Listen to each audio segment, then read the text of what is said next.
لکم من انفسکم ازواجا, کہ اس نے تمہارے لیے جوڑے پیدا کیے, انسان کو پیر کی شکل میں پیدا کیا ہے. اگر یہ کائنات خود بنی ہوتی, مٹی سے پتلے آٹومیٹیکلی بن رہے ہوتے تو ایک ہی جنس بنتی نا, ایک ہی جنس بنتی نا بھائی. یہ نر مادہ کیوں بن رہے ہیں الگ الگ؟ فرمایا کیوں تمہارے لیے ازواج بنائے, لتسکنوا الیہا, تاکہ تمہیں ان سے سکون ملے. یعنی مرد کو الگ جنس بنا دی, عورت کو الگ, اور دونوں کی ایک دوسرے کی طرف اٹریکشن رکھ دی. دونوں کامل نہیں بنتے جب تک دونوں کا نکاح نہیں ہوتا, دونوں کا ملاپ نہیں ہوتا. تو فرمایا کہ یہ بھی اس کی علامت ہے کہ تمہیں مرد بنا کے تمہارے اندر ڈیزائرز رکھیں, تو ان ڈیزائرز کو پورا کرنے کے لیے عورت کو پیدا کیا, اور عورت کو عورت بنا کے اس میں مرد کی ڈیزائر رکھیں تو اس کے لیے مرد کو پیدا کیا. اگر یہ آٹومیٹیکلی ہوتا, خود بخود ہوتا, اتنا بہترین انداز سے انسانوں کو اللہ ڈیوائڈ نہ کرتا دو جنس میں. اور پھر بچے کی پیدائش کے بعد دیکھو, بچے کو بھی دونوں کی ضرورت ہے, ابا کی بھی اور اماں کی بھی. سنگل مدر والا جو سیٹ اپ یورپ میں چل رہا ہے یہ نیچرل نہیں ہے. ماں سے الگ قسم کی محبت ملتی ہے اور باپ سے الگ. تو فطرت ایک ہی چیز سے کتنے کام لے رہی ہے, الگ الگ جنس میں بنا کے دونوں کے سکون کا ذریعہ بنایا, اولاد کی پیدائش کا ذریعہ بنایا, پھر بچے کی تربیت کا بھی دونوں کو ذریعہ بنا دیا کہ بچے کو ماں بھی چاہیے اور ایک عدد باپ بھی چاہیے بچے کو. تو اللہ فرماتے ہیں یہ اس کی نشانیوں میں سے ایک نشانی ہے.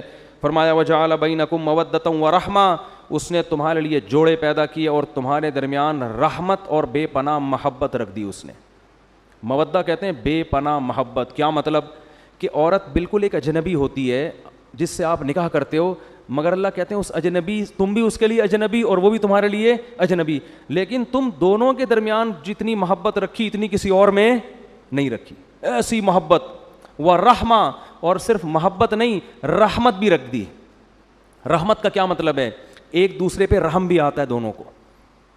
انسان کے بچے ہوں تو بات ہو رہی ہے, اگر کوئی نہ ہو تو پھر الگ. آپ کہہ رہے ہوں گے یار ہمیں تو بالکل نہیں آتا, ہم تو اللہ کا جان چھوڑے. تو بھائی انسانوں کی بات ہو رہی ہے.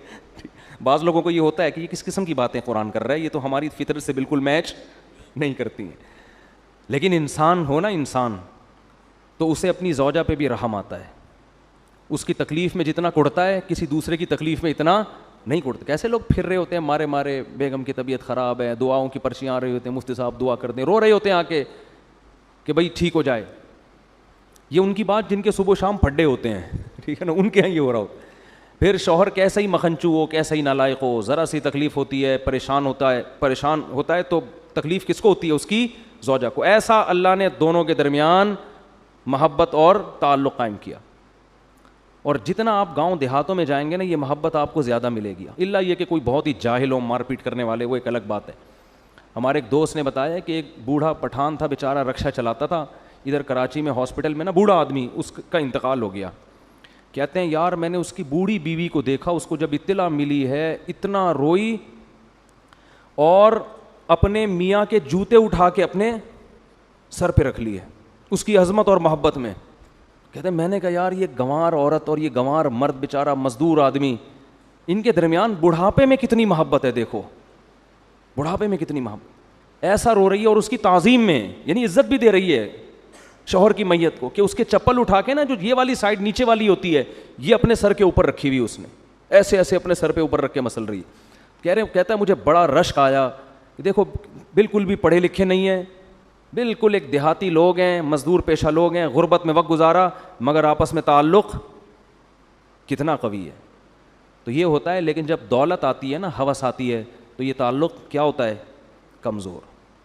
میرے پاس لوگ آتے ہیں بتاتے ہیں کہ میں غریب ہو گیا, جاب چھوٹ گئی, بیگم مارکیٹ سے شارٹ. بہت کیسز آئے ہیں.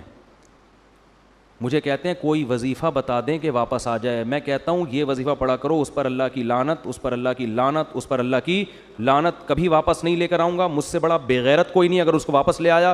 یہ 11 دفعہ ناشتے سے پہلے اور 11 دفعہ ڈنر کے بعد. میں نے کہا مرد میں غیرت اللہ نے رکھی ہے, جو تم سے محبت کرے تو اس کی محبت کو 100 سے ضرب دے کے اس سے محبت کرو, اور جو عورت تم سے محبت نہیں کر رہے تم 100 دفعہ لات مارو اس کے اوپر. بھائی آزمائش میں تو میاں کا پتہ چلتا ہے, جاب لیس ہو گیا تو اب تو ساتھ دینے کا ٹائم آیا تھا. بیوی میں اور طوائف میں یہ فرق ہے.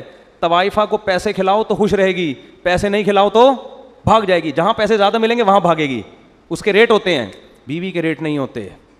وہ غم میں بھی آپ کا ساتھ دیتی ہے اور وہ خوشی میں بھی آپ کا ساتھ دیتی ہے. کوئی بات نہیں, قدرت کی طرف سے اگر جاب لیس ہو گئے تو اس کو بولو بھائی میں بھی سوکھی روٹی کھا رہا ہوں, میرے ساتھ تم نے بھی کیا کرنا ہے, سوکھی روٹی کا. ہاں اپنی نالائقیوں سے اگر کم بخت پیسے نہیں کما رہا, پوستی قسم کا آدمی پڑا ہوا ہے, کچھ نہیں کر رہا, پھر تو اس کو میں خود بھاگنے کے مشورے دیتا ہوں. اب بھی کہیں گے یار پتہ نہیں کس قسم کی باتیں کر رہے ہیں مفتی صاحب. بھائی ایک آدمی کم بخت کماتا ہی نہیں ہے, پڑا رہتا ہے, محنت نہیں کر رہا اور گھر والوں کی فکر نہیں کر رہا, تو وہ کیوں پڑی ہوئی ہے یہاں پہ؟ سوال پیدا ہوتا ہے نا, کیوں پڑی ہوئی ہے؟ تو ہم تو اس کو خود مشورہ دیتے ہیں کہ اس سے طلاق لو اور پتلی گلی سے نکلو یہاں سے. لیکن اگر وہ اپنی ذمہ داری پوری کر رہا ہے, قدرت کی طرف سے آزمائش آ گئی ہے, کوئی آزمائش آ گئی ہے قدرت کی طرف سے, تو بھائی پھر تو غم خوشی دونوں میں عورت کو چاہیے اپنے شوہر کا ساتھ دے. کیوں؟ اللہ کیا کہہ رہے ہیں, اللہ نے میاں بیوی کا جو رشتہ بنایا اس میں مودہ بھی رکھی اور رحمت بھی. تو شوہر کی بے روزگاری پہ عورت کو اپنے شوہر پہ ترس آنا چاہیے, غصہ نہیں آنا, ترس آنا چاہیے. ترس کھا کے وہ یہ کہے کہ میں آپ کے غم میں آپ کے ساتھ شریک ہوں. کوئی بات نہیں, آپ نے پراٹھے بھی بہت کھلائے ہیں, انڈے بھی بہت کھلائے ہیں, اب ہم چائے میں ڈبو کے کھانے کا مزہ بھی لیں گے پاپوں کے. اب صرف پاپوں پہ ہم گزارا کریں. پاپا سے میں نے بات کی ہے, اگلی دفعہ وہ پاپے لیتے ہوئے آئیں گے. ٹھیک ہے نا, میں نے اپنے پاپا سے بات, مالدار عورت ہوگی نا تو پاپا ہی ہو گئے نا, ان کے ابو تھوڑی ہوتے ہیں. تو پاپا سے میں نے بات کر لی ہے, اس دفعہ پاپے بھی کہاں سے آئیں گے, میرے پاپا آپ کے ساتھ تعاون کریں گے. ٹھیک ہے نا. تو غم میں پہلے سے ہی کوئی غریب ہو تو پھر اس کے ساتھ ضرورت نہیں ہے شادی کرنے کی, اگر وہ بہت غریب ہے.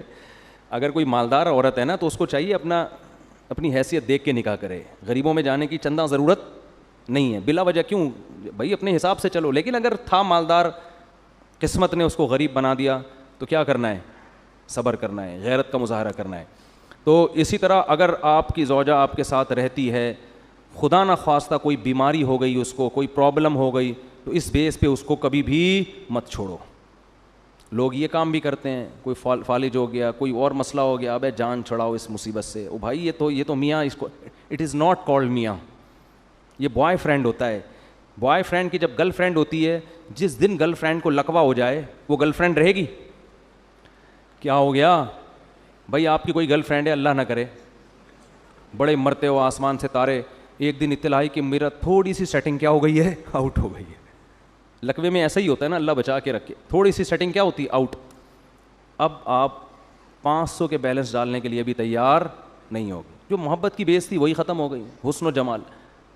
تو شادی کرتے ہوئے تو سب دیکھو, لقوہ نہ ہو, فالج نہ ہو, یہ نہ ہو. جب ہو گئی پھر بھائی لقوہ ہو گیا تو آپ کی قسمت, فالج ہو گیا تو بولو. اگر غیرت کے ساتھ زندگی گزارنا چاہتے ہو, لوگ انگلیاں اٹھائیں کہ یہ بے غیرت آدمی ہے, معذرت کے ساتھ گالیاں والیاں رمضان میں بہت دے رہا ہوں, وہ معین اختر کی وجہ سے دے رہا ہوں میں گالیاں, تو لیکن لوگ کہیں کہ بھائی وفادار آدمی ہے. ٹھیک ہے نا, یہ زیادہ اچھا ہے نا, لوگ کیا کہیں, وفادار آدمی.